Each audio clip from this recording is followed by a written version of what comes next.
आपके अपने YouTube channel global science IQ में आप सभी लोगों का मैं हार्दिक स्वागत करती हूँ।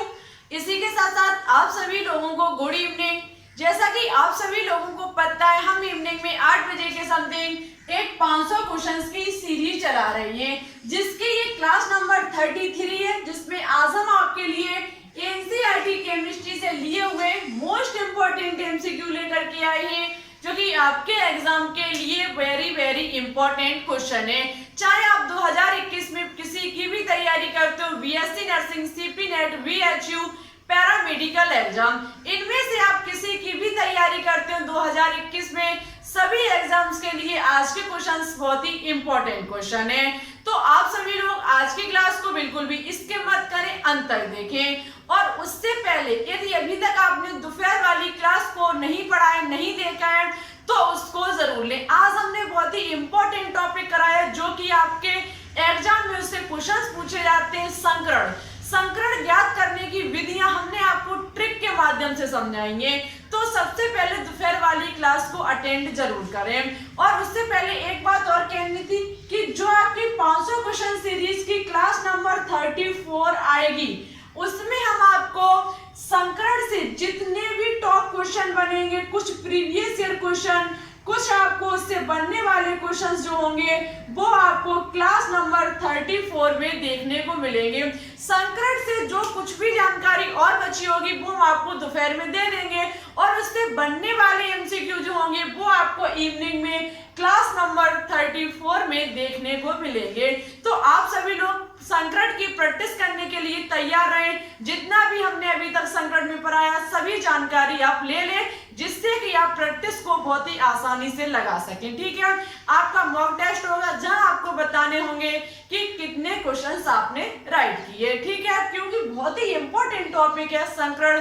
केमिकल बॉन्डिंग चैप्टर में यदि कोई भी क्वेश्चंस पूछा जाएगा, तो संकरण से एक क्वेश्चन अवश्य ही पूछा जाएगा। ठीक है, तो फिर ज्यादा समय ना लेते हुए, टाइम वेस्ट ना करते हुए, बात करते हैं आज के फर्स्ट क्वेश्चन पर। नजर डालते हैं बोर्ड की तरफ। फर्स्ट क्वेश्चन है कि कौन सा परमाणु क्रमांक वाला युग्म S ब्लॉक के तत्वों को दर्शाता है? कौन सा परमाणु क्रमांक वाला युग्म S ब्लॉक के तत्वों को दर्शाता है? 7,15, 6,12, 9,12 या फिर 3,4। कहने का मतलब है यहाँ पर परमाणु क्रमांक दिए गए हैं, और आपको बताना होगा कि निम्न में से कौन सा युग्म है जो S ब्लॉक के तत्वों को दर्शाता हो, मींस S ब्लॉक का एलिमेंट हो। सबसे पहले आप सभी का कर लीजिए इलेक्ट्रॉनिक विन्यास। जैसे कि 7 और 15 का हम इलेक्ट्रॉनिक विन्यास करेंगे, तो 7 का निकल के आएगा 1s2 2s2 2p6, नहीं 1s2 2s2 2p3, जबकि 15 का निकल के आएगा 1s2 2s2 2p6 3s2 3p5। आप देख सकते हैं इसका अंतिम इलेक्ट्रॉन p ब्लॉक में और इसका भी अंतिम इलेक्ट्रॉन p सब सेल में प्रवेश किया, मींस ये युग्म जो होगा वो p ब्लॉक के तत्वों को दर्शाएगा। जबकि मुझे देखना s ब्लॉक की, हम सेकंड ऑप्शन पर बात करेंगे। सेकंड में लिखा हुआ है 6 के लिए इलेक्ट्रॉनिक विन्यास निकल के आएगा 1s2 2s2 2p2। ठीक है, और सेकंड हमारा लिखा हुआ है 12 के लिए निकल के आएगा 1s2 2s2 2p6 3s2। क्या निकल के आएगा? 3s2। लेकिन आप देख सकते हैं इसमें एक जो परमाणु क्रमांक है 6 वाला, वो p ब्लॉक में जा रहा है, जबकि सेकंड का अंतिम इलेक्ट्रॉन s में जा रहा है, मींस s सब सेल में जा रहा है। तो ये दोनों युग्म, जो दोनों जोड़े हैं, वो S ब्लॉक के नहीं है। एक p ब्लॉक का है तो दूसरा S ब्लॉक का है, तो ये आंसर भी राइट नहीं होगा। हम 9 के लिए ज्ञात करेंगे। 9 के लिए देखेंगे तो 1s2 2s2 2p, हमारा कितना हो जाएगा? 4 कितने बचे? 5 बचे, तो 2p5 हो जाएगा। जब हमारा ये 2p5 हो गया, 12 के लिए हमारा ये सब सेल में जा रहा है। ठीक है, ये p सब सेल में जा रहा है, ये p ब्लॉक का होगा, ये हमारा s ब्लॉक का एलिमेंट होगा। जबकि मुझे ज्ञात करना है s ब्लॉक के लिए। ठीक है, ऐसा युग्म जो दोनों ही हमारे s ब्लॉक में जाते हो, तो हम क्या करेंगे? 3 और 4 के लिए देखेंगे। जब हम 3 और 4 परमाणु क्रमांक के के आएगा 1s2 2s1, जबकि 4 का निकल के आएगा 1s2 2s2। ये हमारा इसका इलेक्ट्रॉनिक विन्यास निकल के आएगा। 3 का देखेंगे तो इसका भी अंतिम इलेक्ट्रॉन s सब सेल में प्रवेश कर रहा है और 4 का भी इलेक्ट्रॉन किस में कर रहा है, s सब सेल में प्रवेश। मींस ये युग्म जो होगा वो s ब्लॉक के तत्वों को दर्शाएगा। ऑप्शन नंबर डी जो होगा वो इस क्वेश्चन का राइट आंसर होगा। ठीक है, नेक्स्ट क्वेश्चन है, मेंडलीफ के द्वारा प्रयुक्त एका सिलिकॉन तथा एका एल्यूमीनियम तत्वों के आधुनिक नाम क्या है। जो मेंडलीफ के द्वारा आवर्त सारणी दी गई थी उसमें प्रयुक्त एका सिलिकॉन और एका एल्यूमीनियम तत्वों के आधुनिक नाम क्या है। मेंडलीफ ने जो आवर्त सारणी दी थी उसमें उन्होंने दो तत्व थे, एक का नाम एका सिलिकॉन था, दूसरे का एका एल्यूमीनियम था। क्वेश्चन पूछ रहा है जो आधुनिक आवर्त सारणी है उनमें इन दोनों के क्या नाम हैं, जर्मेनियम, गैलियम या फिर कोबाल्ट और निकेल या फिर लिथियम और सोडियम या फिर मैग्नीशियम और एल्यूमिनियम। तो याद रखना मेंडलीफ के द्वारा जो प्रयुक्त आवर्त सारणी में एका सिलिकॉन और एका एल्यूमिनियम कहा गया था वो जर्मेनियम और गैलियम को कहा गया था। जर्मेनियम को एका सिलिकॉन और गैलियम को एका एल्यूमिनियम के नाम से जाना जाता है। ठीक है, और याद रखना जो आपका जर्मेनियम होता है जिसका प्रतीक चिन्ह होता है Ge, यदि इसके परमाणु क्रमांक और परमाणु भार की बात की जाए तो होता है 32। इसका परमाणु क्रमांक परमाणु भार होता है 3272। क्या होता है 3272, जबकि गैलियम जो आपका गैलियम होता है इसका होता है Ga 3169। क्या होता है Ga 3169। याद रखना इंपॉर्टेंट क्वेश्चन है, मेंडलीफ के द्वारा दी गई आवर्त सारणी में एका सिलिकॉन तथा एका एल्यूमिनियम जो तत्व थे उनको आवर्त सारणी में जर्मेनियम और गैलियम के नाम से जाना जाता है। ठीक है, ऑप्शन नंबर ए जो होगा वो इस क्वेश्चन का राइट आंसर होगा। नेक्स्ट क्वेश्चन है, आधुनिक आवर्त सारणी में आवर्त निम्नलिखित में से किसको व्यक्त करता है। इंपॉर्टेंट क्वेश्चन है, आधुनिक आवर्त सारणी में आवर्त, आपको पता है आधुनिक आवर्त सारणी में 7 आवर्त होते हैं। वो जो आवर्त है वो किसको व्यक्त करते हैं, परमाणु को, परमाणु द्रव्यमान को, मुख्य क्वांटम संख्या को या फिर द्विज्ञांशी क्वांटम संख्या को। तो याद रखना जो आवर्त सारणी में आवर्त है 7 वो हमारी मुख्य क्वांटम संख्या को व्यक्त करते हैं, प्रिंसिपल क्वांटम नंबर को व्यक्त करते हैं जो कि हमारे 7 होते हैं, जो जिन्हें हम एनर्जी लेवल कहते हैं, जिन्हें हम कोष कहते हैं, कक्ष कहते हैं, वो ही हमारे आवर्त होते हैं। ठीक है, आवर्त जो होते हैं वो हमारी एनर्जी लेवल को कहा जाता है, मुख्य क्वांटम संख्या को कहा जाता है। ठीक है, नेक्स्ट क्वेश्चन है, कैल्शियम हाइड्राइड, जो आपका कैल्शियम हाइड्राइड को किस और नाम से जाना जाता है। कैल्शियम हाइड्राइड को किस और नाम से जाना जाता है, लायम, हाइड्रोलिथ, थिसिल या फिर कोई नहीं। तो याद रखना कैल्शियम हाइड्रोड का फॉर्मूला CaH2 होता है, इसको हाइड्रोलिथ के नाम से जाना जाता है। ऑप्शन नंबर बी जो होगा वो इस क्वेश्चन का राइट होगा, हाइड्रोलिथ। ठीक है, बात करते हैं नेक्स्ट क्वेश्चन पर।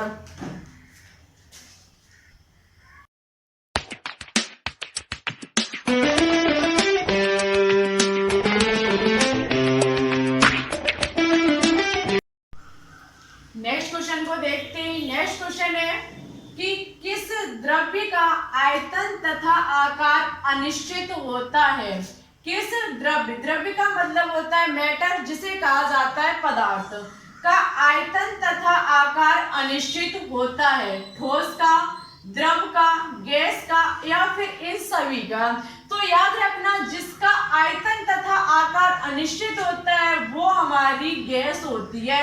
गैस द्रव जो होती है उसका आकार तथा आयतन तथा आकार दोनों ही अनिश्चित होते हैं। ठीक है, जबकि ठोस द्रव्य की बात की जाए, ठोस पदार्थ की बात की जाए तो ठोस का आकार तथा आयतन, जो आयतन और आकार होता है दोनों ही निश्चित होते हैं। ठीक है, जबकि द्रव की बात की जाए, जो आपका द्रव होता है लिक्विड मैटर जो होता है उसका जो आयतन होता है वो तो निश्चित होता है, लेकिन आकार जो होता है वो अनिश्चित होता है। ठीक है, लिक्विड मैटर का आयतन तो निश्चित होता है, लेकिन आकार जो होता है वो अनिश्चित होता है। और गैस मैटर जो आपका होता है उसका आयतन तथा आकार दोनों ही अनिश्चित होते हैं। नेक्स्ट क्वेश्चन है, आयोडीन एक किसका उदाहरण है? आयोडीन एक किसका उदाहरण है? ऊर्ध्वपातन का, हिमांक का, गलनांक का या फिर द्रव्यीकरण का?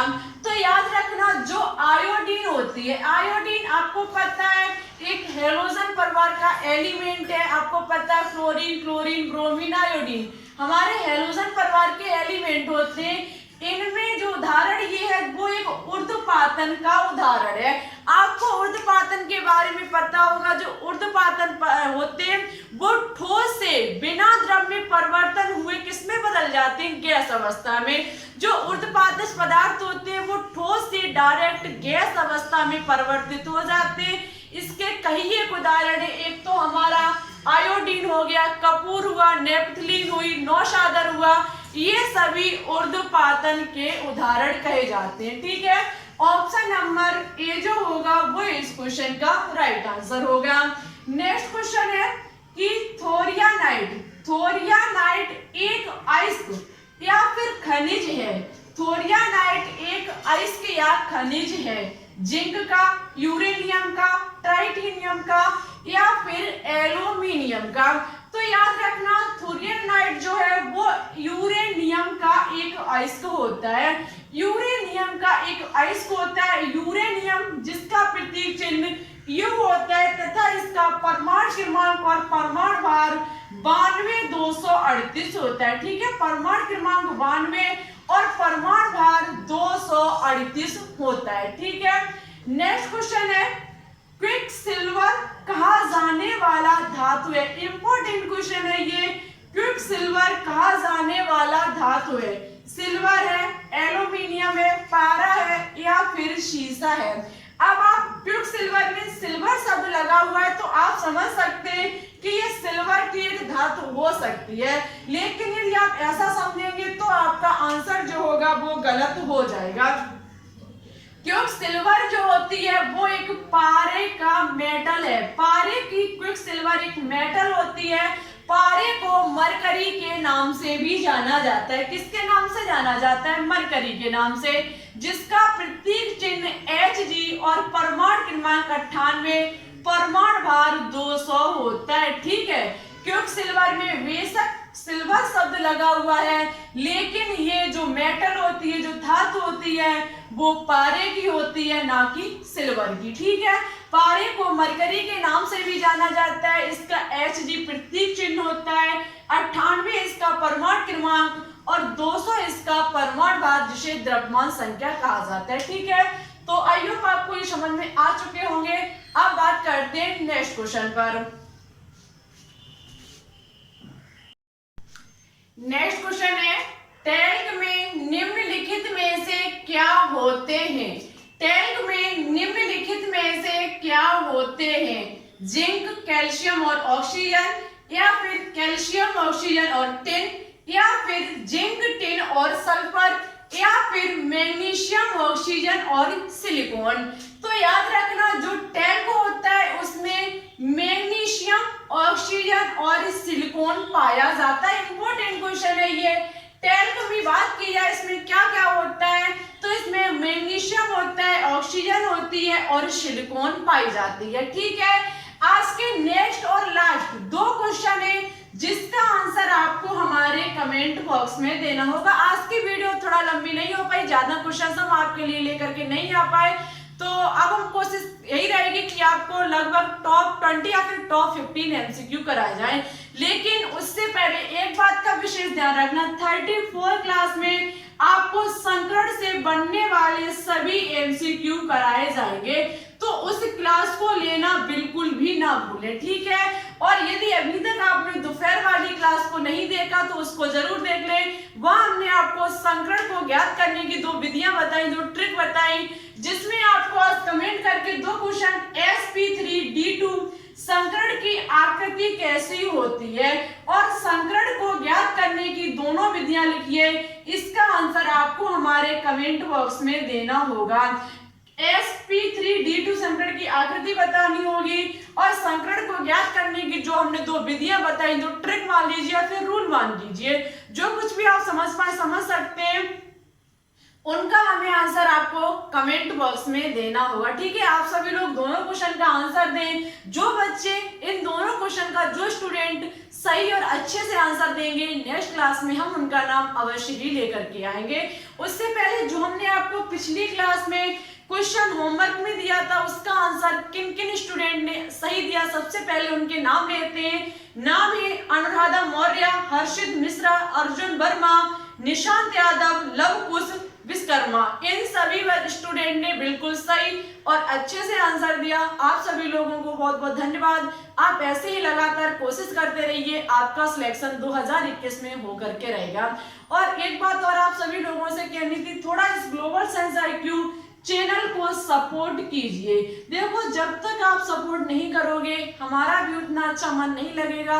और वैसे हम आपको पूरा पढ़ाने की कोशिश करते हैं, जो भी होता है हम आपको सब कुछ देने की कोशिश करते हैं, कुछ भी नहीं छोड़ते। सोचते हैं पता नहीं एग्जाम में कौन सा क्वेश्चन कहाँ से पूछ लिया जाए। ठीक है, तो थोड़ा सपोर्ट कीजिए, चैनल को अपने दोस्तों के साथ शेयर कीजिए। हमारे चैनल पर न्यू हो तो प्लीज इसे सब्सक्राइब करके ऑल पर क्लिक कर लीजिए।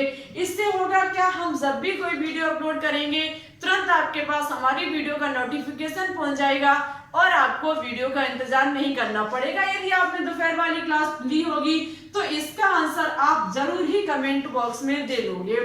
जो सही और अच्छे से स्टूडेंट आंसर देंगे, नेक्स्ट क्लास में उनका नाम हम जरूर ही लेकर के आएंगे।